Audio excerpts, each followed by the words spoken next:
Aqui tá falando sobre a sucessão e a colonização. E pergunta: os organismos que se sucedem não influenciam o meio ambiente.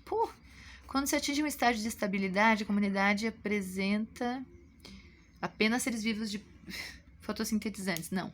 Numa região sob as mesmas condições, se estabelecem espécies pioneiras que impedem o desenvolvimento de outras espécies. Durante o processo de evolução de uma sucessão ecológica, tem um aumento de complexidade das cadeias alimentares. Claro, só vai diminuir a produtividade primária líquida, porque eu tenho que diminuir isso da fotossíntese com a respiração. Em relação, de novo, à sucessão ecológica. O que aumenta? Estabilidade da biomassa, aumento da biodiversidade, né?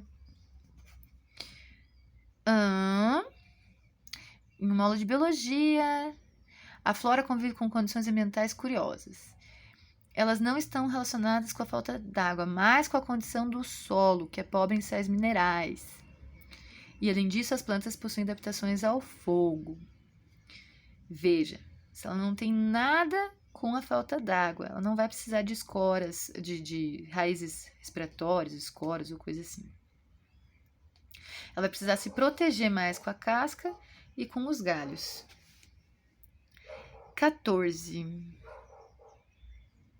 Apesar da semelhança no clima e na aparência da vegetação, as espécies presentes nas florestas diferenciam-os da Ásia. Sim. Os organismos que habitam florestas tropicais brasileiras, ocupam o mesmo habitat, possuem o mesmo nicho. Oh, não, senão já não é o mesmo habitat, já a região é diferente, como é que vai ser o mesmo nicho? Tanto nas florestas brasileiras como asiáticas existem cadeias alimentares baseadas na produção primária. Isso é óbvio, toda cadeia é. Caatinga possui as mesmas características dos desertos africanos? Não. Até porque, né, Caatinga não fica tão frio de noite. A exemplo, a precipitação também é menor ainda. Os organismos que constituem o ecossistema estão uniformemente distribuídos na coluna d'água. Claro, não tem mais nada profundo. As regiões da floresta tropical propiciam conforto térmico compatível à vida do homem e outros animais. Quanto a esse conforto, uma característica presente em plantas dessa formação vegetal, floresta tropical, olha lá. Folhas largas e perenes, quer dizer que não caem, que interceptam e dissipam energia solar e ficam na região do Espírito Santo. Daí é uma questão de leitura lá do texto mesmo. Aprofundar. A gente tem ali preservação de tigres. As populações evoluem e se adaptam no ambiente. Podem crescer e se estabilizar ou declinar e se extinguir. De acordo com o texto, qualquer população tem capacidade de crescimento exponencial, porém é limitado pelos recursos do ambiente, que é a capacidade de suporte. Cada tipo de ambiente pode suportar uma quantidade mínima de indivíduos, que é a carga biótica máxima. Diferentes fatores na natureza interferem na população. E nesse caso foi uma competição. Tem que ler ali, peraí. Vamos lá. Um cientista colocou em uma caixa uma certa quantidade de alimento, em outra caixa ele colocou 4 vezes mais alimentos. E daí ele adicionou insetos, 150 dias, observou que o tamanho das populações variou de acordo com o alimento. Provavelmente mais onde tinha mais alimento, né? Portanto, não é interespecífica, porque é a mesma população. A taxa de crescimento não é só pela densidade, foram expostos a fatores abióticos. Os fatores de densidade populacional, disponibilidade de alimento e competição gera carga biótica máxima. 3. Estudos conduzidos ao longo foi feita uma comparação entre áreas com e sem lontras marinhas. Nos locais com lontras marinhas, havia muitas algas e poucos ouriços do mar. Já em locais sem lontras, havia muitos ouriços e poucas algas. Considerando o papel ecológico desempenhado pelas lontras, ela é uma espécie de que tipo? Veja, onde ela está, quando ela tem, você tem muitas algas e poucos ouriços, porque ela se alimenta dos ouriços, né? Onde ela não tem, as algas não conseguem se proliferar porque tem muitos ouriços. Então, é uma espécie chave ou para o crescimento de uma outra população, ou para o declínio de uma outra.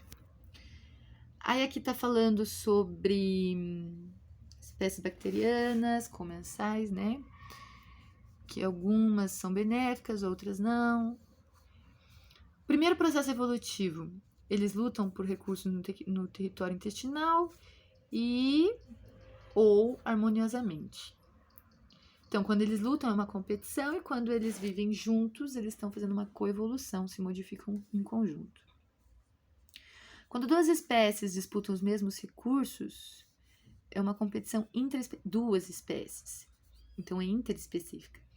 Quanto mais os nichos ecológicos se sobrepõem, mais intensa é a competição. Claro, você tem o mesmo recurso. Espécies predadoras são beneficiadas enquanto as presas são prejudicadas. Sim, do ponto de vista ali. Do ponto de vista ecológico, regula a densidade. A simbiose é mutualismo obrigatório, sendo um tipo de relação permanente e indispensável. Certo? Lembra que eu comentei com vocês que alguns vão tratar de simbiose, tarará, tarari. Batalhas na natureza, elas também são comuns.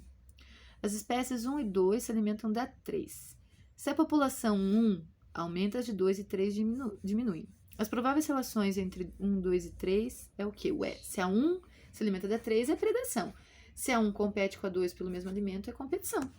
Já até diz o próprio nome, né? Na cidade de São Paulo, na época chuvosa, as várias árvores são tombadas porque estão com cupins.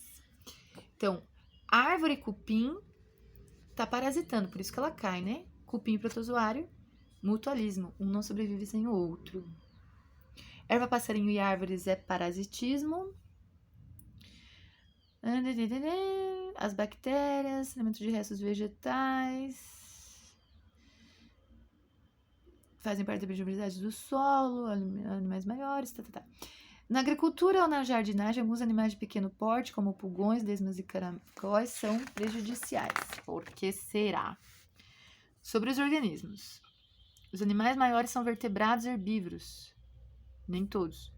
As lemas e os caracóis são animais artrópodes. Os animais de pequeno porte são socialmente organizados. Nem todos. Os pulgões são pequenos insetos que são prejudiciais, pois se alimentam da seiva. Sim, eles parasitam. Vocês já devem ter visto isso, a mãe de vocês. A folha tá contada com pulgão, daí tem que passar aquele remedinho. Os seres vivos microscópicos são pluricelulares, em geral são uni, né?